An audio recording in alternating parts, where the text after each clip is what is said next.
On the south coast of England, just before you reach the famous Cornwall, lies the idyllic county of Devon, a real gem. Devon is best known for its picturesque hills, charming fishing villages and the Dartmoor and Exmoor national parks.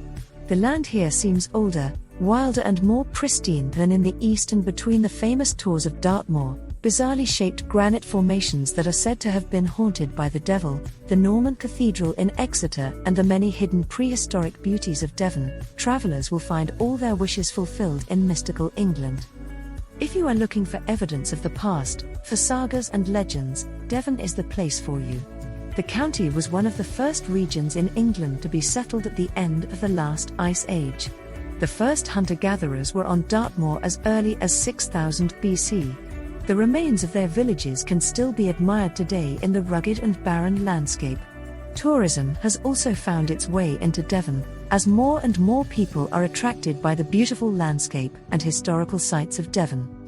As one of the largest counties in England, Devon has much to offer, including 500 kilometres of coastline with some of the most beautiful sandy beaches in England. Also worth seeing is the Jurassic Coast, a UNESCO World Heritage Site with impressive rock and coastal formations.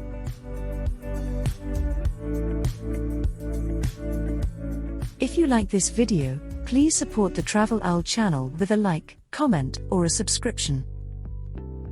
Thank you.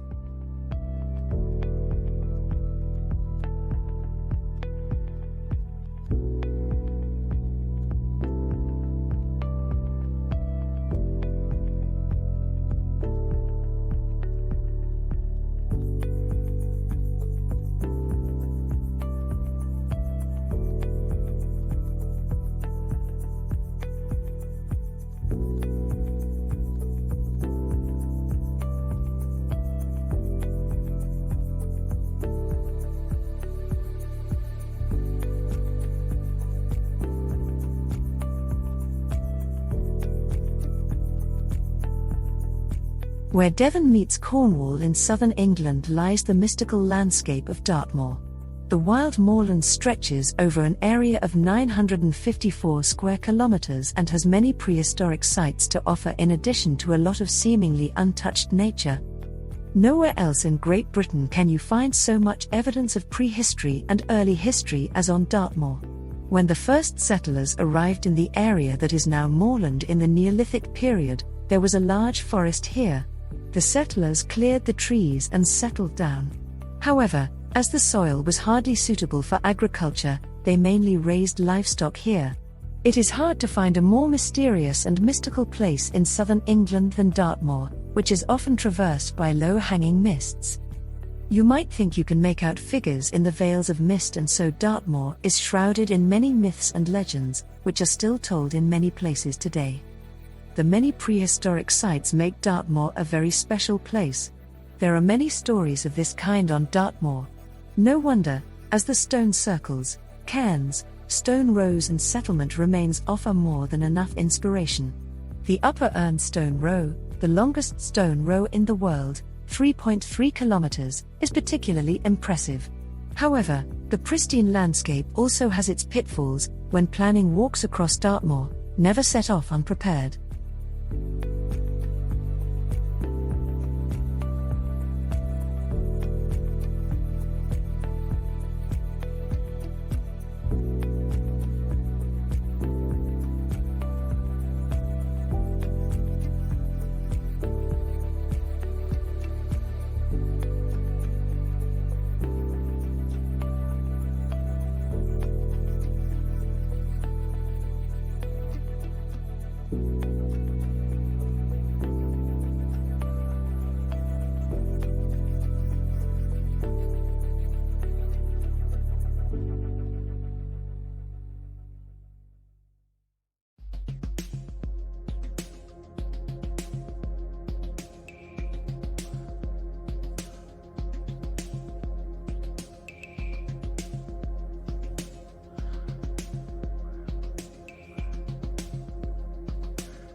The southwest of England is famous for its picturesque landscapes, rolling green hills in the hinterland and a coastline that always shows a different face, with spectacular cliffs, bizarre rock formations or gentle dunes. Fantastic bays with fine sandy beaches and calm waters tempt you to take a refreshing dip in summer. In the charming fishing villages, quaint pubs and cozy tea rooms invite you to linger after a long walk on the beach and fortify your guests with delicious scones or sandwiches. Most people are sure to immediately think of Cornwall when they see these images. But the southwest of England has even more to offer, especially on the mysterious Jurassic Coast. This extraordinary stretch of land is located in the counties of Devon and Dorset and stretches for 155 kilometers along the coast. The Jurassic Coast begins at the cliffs of Ilfracombe Point near the town of Exmoor and ends at Studland Bay with its miles of lovely sandy beach and the imposing chalk pillars of Old Harry's Rocks on the Isle of Purbeck Peninsula. These 155 kilometers of coastline have it all. They are England's first UNESCO World Heritage Site and offer unique insights into our geological history. The oldest layers of rock can be found in the west of the Jurassic Coast. The local sandstone dates back to the Triassic period around 250 million years ago.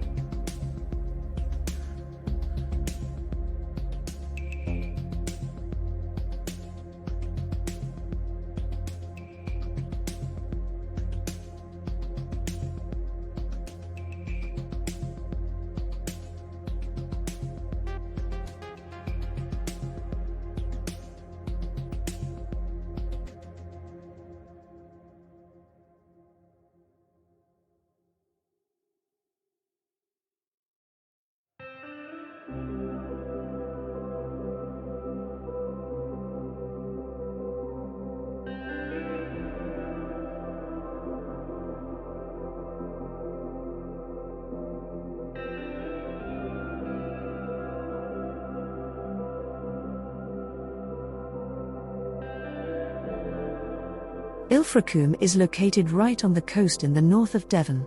It is a picturesque area that is very different from the south of Devon. The steep cliffs, on which the waves of the sea break with a roar when the wind blows, conjure up a somewhat rugged yet romantic area.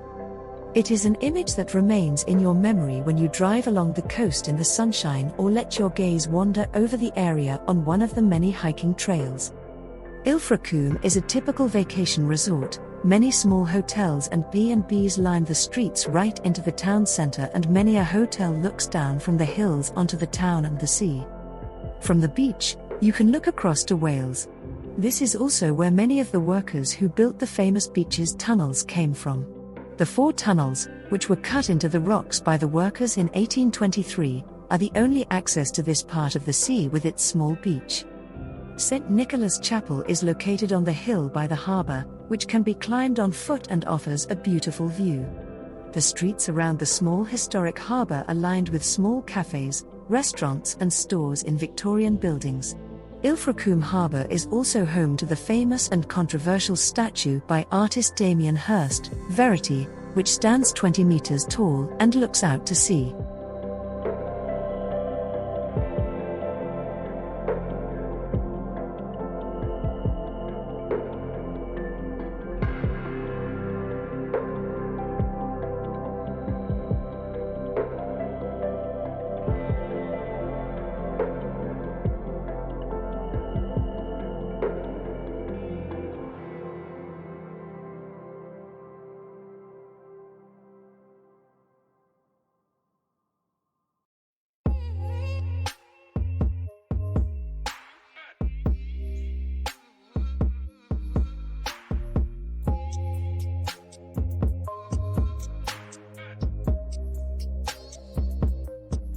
Hartland Point is the most northwesterly point in Devon, a headland characterized by its impressive coastal landscape, consisting of high cliffs, steep slopes and rock formations.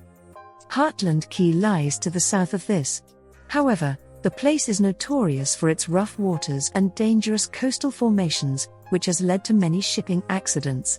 Nowadays, Hartland Quay is a popular destination for tourists who want to experience the dramatic coastal landscape. Both places are located in the Hartland Devon Heritage Coast, an area known for its high cliffs, steep escarpments, rocky coastal formations, coves, beaches and diverse wildlife. Hartland Point is a headland on the north coast of Devon in England. It marks the western entrance to Bideford Bay, which is part of the Bristol Channel. The area around Hartland Point is characterized by its impressive coastal landscape, which consists of high cliffs, steep slopes and angular rock formations. Hartland Point is also known for its beautiful lighthouse, which was built in 1874. Not far from here is Hartland Quay, a former harbour with a pub, hotel and museum. There are also spectacular views of the sea and the surrounding countryside. The entire Hartland Devon Heritage Coast is a popular destination for walkers, nature lovers and history buffs. There are footpaths along the coast that offer breathtaking views and numerous coves and beaches.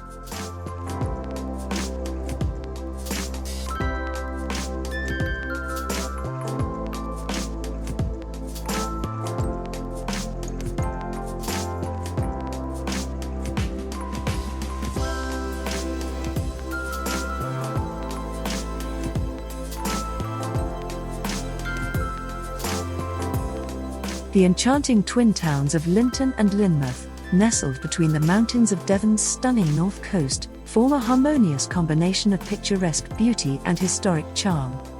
These closely linked towns are renowned not only for their stunning coastal scenery and impressive cliffs, but also for their unique sights and walking opportunities. Lynton sits majestically on the cliffs, offering breathtaking panoramic views of the coastline and is a popular destination for anyone wishing to enjoy the dramatic scenery in the area. It is also home to the famous Lynton and Lynmouth Cliff Railway, a historic water ballast train that takes you from the village down to neighbouring Lynmouth. With its charming houses, Lynton offers a relaxed atmosphere for strolling and lingering. Lynmouth also impresses with its picturesque location, directly on the rivers East and West Lynn and the spectacular coastline. This town is also a popular destination. The combination of historic architecture, natural beauty and cozy lanes gives Lynmouth a unique appeal. Particularly impressive is Glen Lynn Gorge, where you can experience waterfalls and rapids. The charming Rhenish Tower, a Victorian-era tower, is another landmark that tells the history of the towns.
The charming seaside resort of Woolacombe on a valley inlet on the North Devon coast offers great water sports activities and beautiful nature. At Woolacombe Beach you can fly kites, surf the waves or simply relax in the sun. For a thrill and an unforgettable view, take a tandem kite flight over Devonshire. If you don't feel like taking to the skies, take a boat trip to Lundy Island and discover the bird and animal life there. A sea safari along the coast is a special experience. Seals and dolphins frolic in the water here. A walk along the 3-kilometre-long sandy beach of Woolacombe Beach is a wonderful way to unwind. Water rats can swim a lap in the gentle waves at low tide or plunge into the cool water at high tide. The stronger waves then offer ideal surfing conditions. Beginners can take a course at a surfing school, while board artists can let off steam on the sea to their heart's content. Those who prefer to stay dry can take part in a boat trip. On a surf safari, You can see the North Devon coast from a unique perspective as you ride the waves. You might even catch a glimpse of seals or dolphins. The MS Oldenburg will take you to Lundy Island, where you can discover the local bird and animal life and then relax in the tavern with a cold beer.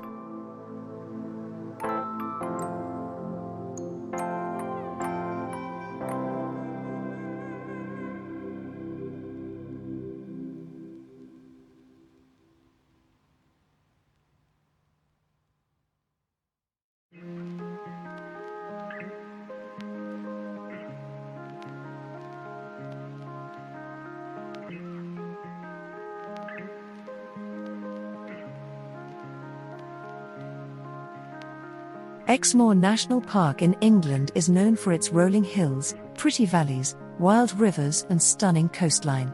You'll find a mixture of vast heathland, lush forests and picturesque villages. The landscape in Exmoor National Park is characterized by moors where you can spot free-roaming Exmoor ponies, cows, sheep and other animals.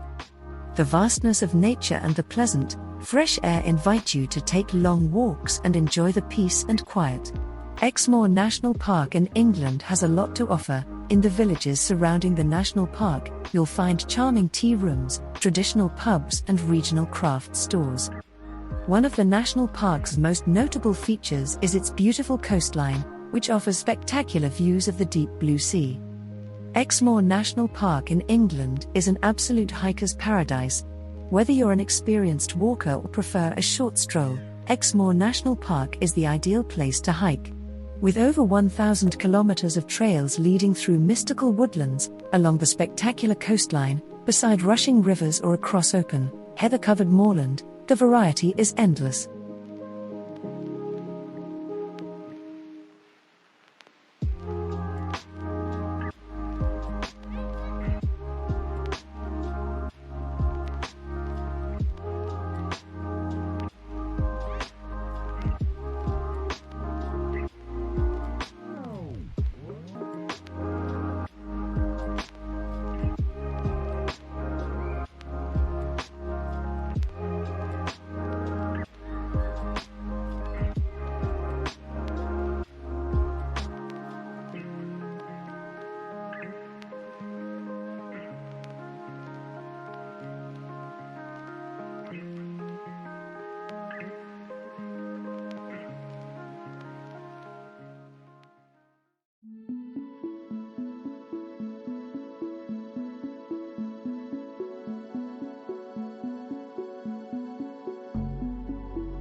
Lundy, the island for switch-offs, short drop-outs and submersibles, is located at the entrance to the Bristol Channel and belongs to the county of Devon. The island is 4.5 kilometers long from north to south and only about 1 kilometer wide. With an area of 4.25 square kilometers, it is nevertheless the largest island in the Bristol Channel and is one of the most frequently mentioned natural wonders of Great Britain. Tibbets Hill is its highest point at 142 meters. The tiny village of Lundy Village is home to the Marisco Tavern, which claims to never close. This is where the delicious Lundy beer is sold, although it is brewed on the mainland. Due to the decline in population on the island, the British Post Office lost interest in renewing the postal contract with Lundy in 1927 and closed the last post office. The then owner of the island, Martin Harmon, who had previously proclaimed himself king of the island, therefore decided to take postal traffic into his own hands and finally issued his own stamps on November 1, 1929. Although the British Post Office does not accept the stamps, they have become a sought-after collector's item over the years.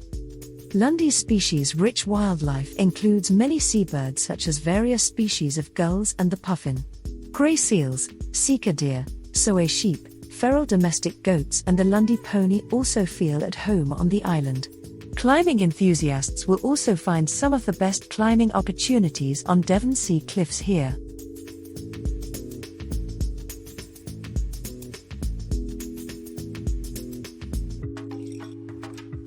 The town has been an important base for British shipping over the centuries.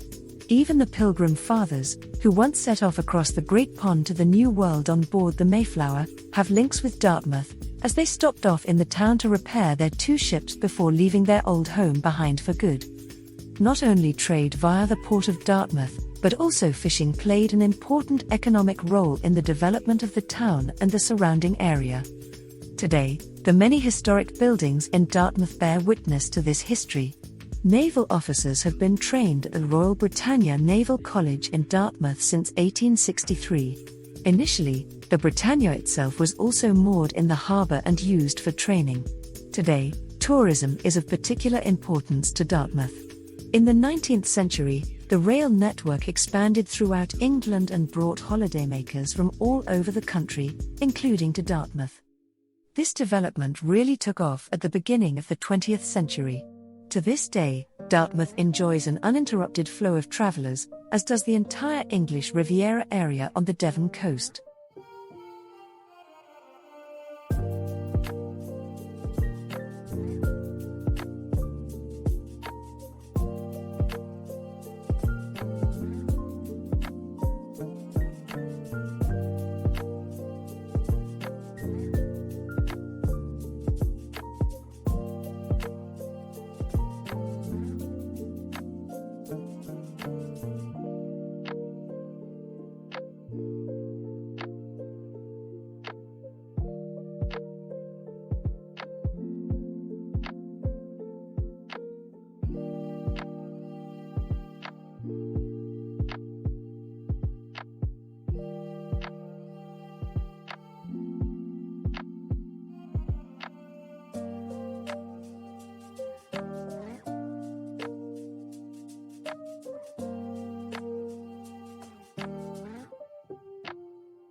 It's like the Mediterranean, only more beautiful. Right on the south coast of England in the county of Devon, just outside Cornwall, lies the lovely town of Salcombe on the banks of the Kingsbridge estuary, just before it flows into the English Channel. The estuary forms a natural harbour here, surrounded by wonderful hilly terrain. No matter where you look, the blue of the water always blends with the green of the surrounding meadows and the bright colours of the boats.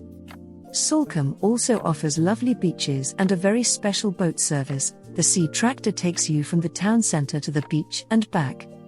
A special vehicle is first climbed onto the shallow beach so that it is easy to get on board, which then rolls into the deeper water and allows you to transfer directly onto the boat. Not far from Salcombe is Overbeck's Garden. This is a nice place, but instead of paying the entrance fee, we recommend an extended, free, hike across the meadows and cliffs along the coast. Fantastic views reward you at every turn and invite you to return.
Totnes is located on a hill, right at the mouth of the River Dart, over which a bridge leads to the suburb of Bridgetown, connecting the two.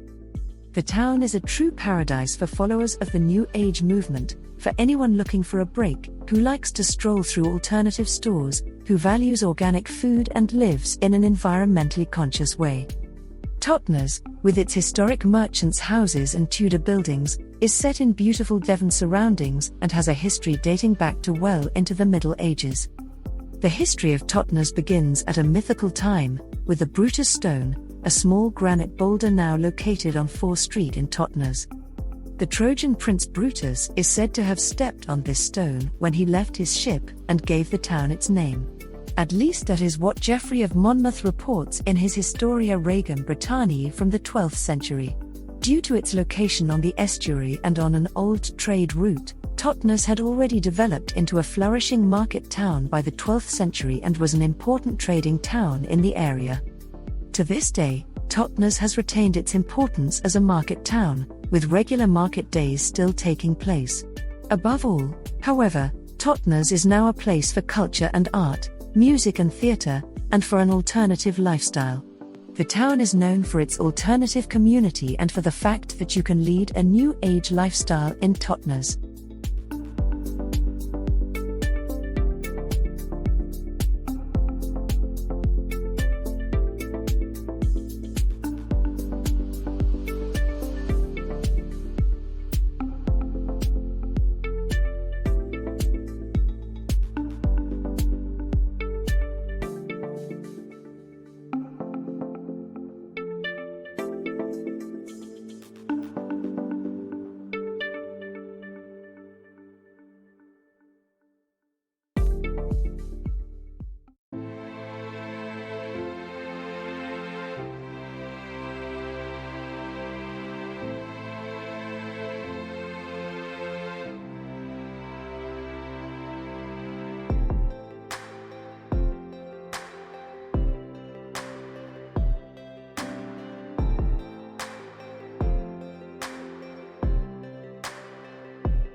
Exeter was founded by the Romans.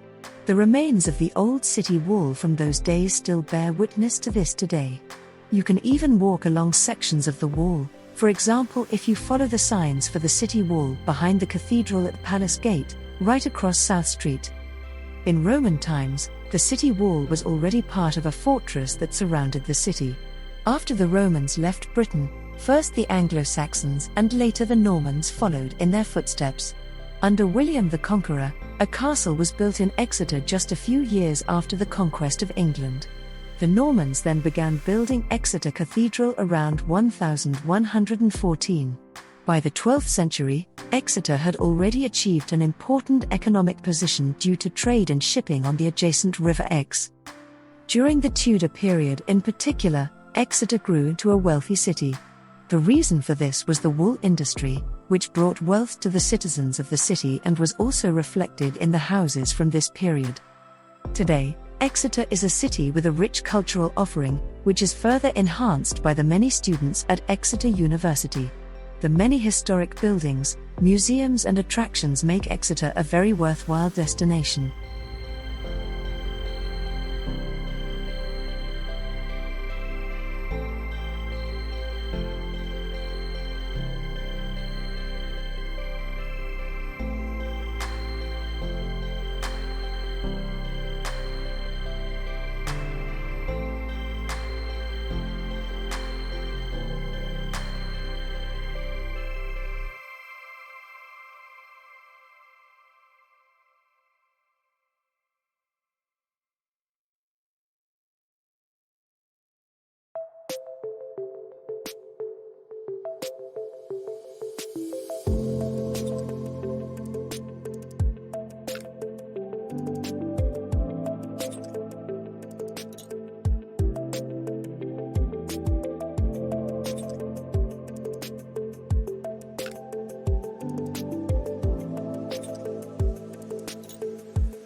Clovelly is one of Devon's most picturesque villages. It is located on Devon's north coast and is a privately owned village, which has helped to maintain its original atmosphere. When you visit Clovelly, it's like going back to the 19th century. Cars are not allowed in the steep, narrow streets of the village, which are framed by quaint, whitewashed cottages and colourful flowers. The tiny picturesque harbour has an 18th century quay built to protect the fishing boats that caught herring in the 18th and 19th centuries. You can walk along the pebble beach, enjoy magnificent sea views and watch a waterfall cascade over the cliff face. Merlin, the wizard of Arthurian legend, is said to have been born in the ravine behind it. Clovelly Court Garden is a wonderful example of a Victorian walled herb garden with magnificent glasshouses. The unique maritime microclimate and sheltered location allow delicate and exotic plants to flourish. In front of each of the houses are sledges used by the families and businesses in Clovelly to bring goods and supplies into the village and take away garbage. The donkeys once carried the fishermen's heavy baskets to the top of the village, but now offer donkey rides to children during the summer months.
Torquay already enjoyed a reputation as an excellent seaside resort in the 19th century, when many places throughout the country began to become seaside resorts and the railroads brought holidaymakers to the spa regions. This fortunate circumstance dates back to the beginning of the 19th century, when Napoleon also made the English sweat and made travel to the continent, as they say, impossible for the upper 10,000 of the British Isles. So they were forced to look for alternatives in their own country. Torquay itself is built on a total of 40 hills. It stretches along the coast, with steep cliffs leading upwards. But it is not just the number of hills that is superlative. Torquay also has a total of 20 beaches spread over a stretch of 35 kilometers, where you can also enjoy excellent beach walks. Above the harbour is the famous Rock Walk, where you can stroll along the cliffs overlooking the sea and enjoy an excellent view over the bay. In the Woolacombe district, a wooden cable car rattles up a 73 meters high cliff. It is mainly the locals who are drawn to the beach here.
Brixham has retained the charm of a traditional fishing village and looks back proudly on its maritime past.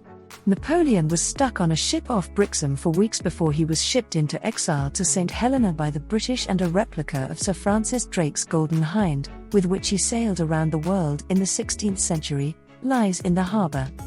The Big Pirate Festival takes place on the bank holiday weekend in May. The walk out to the lighthouse at Berry Head is a must.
Paynton has seen its best days as a seaside resort, but the beach alone is reason enough for a trip.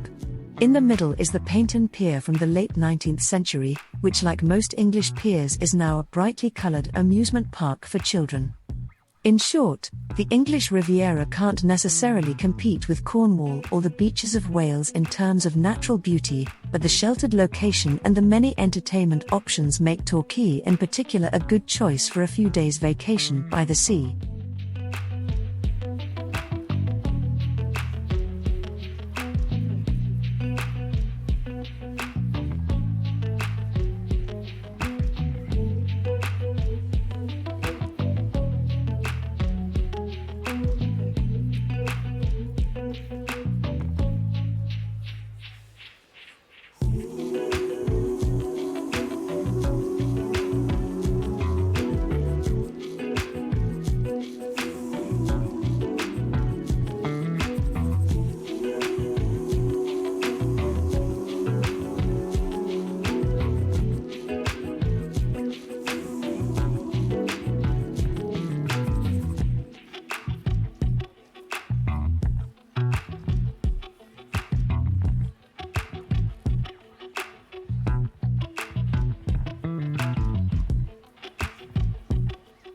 Plymouth is Devon's largest city and one of Britain's greatest seafaring towns, dating back to the 16th century.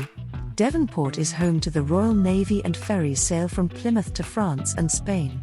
High above the harbour and overlooking Plymouth Sound, the Hoe is a wide grassy expanse, ideal for picnics. Here you will find Drake's statue. Sir Francis Drake was born in Tavistock around 1540 and went on to become the most famous sailor of the Elizabethan age and one of the world's greatest sailors. Sutton Harbour is the original port of Plymouth. Captain Cook began his voyages from here. The Pilgrim Fathers also sailed from here, and their voyage is commemorated by the Mayflower Stone and Steps. Today the marina has some great bars and restaurants where you can sit back and watch the world go by. The historic Barbican area of the city consists of a fascinating maze of narrow old streets and alleyways that have been preserved from Elizabethan times. There are plenty of cafes, bars and restaurants, and here you will also find the Plymouth Gin Distillery, which has been producing the famous Plymouth Gin since 1793. There are guided tours of the distillery, as well as a store, bar and restaurant. The National Marine Aquarium is the largest in the UK and offers a fascinating display of marine life, from sharks to seahorses, stingrays and corals. The aquarium is one of Plymouth's best visitor attractions and a great destination for a family day out.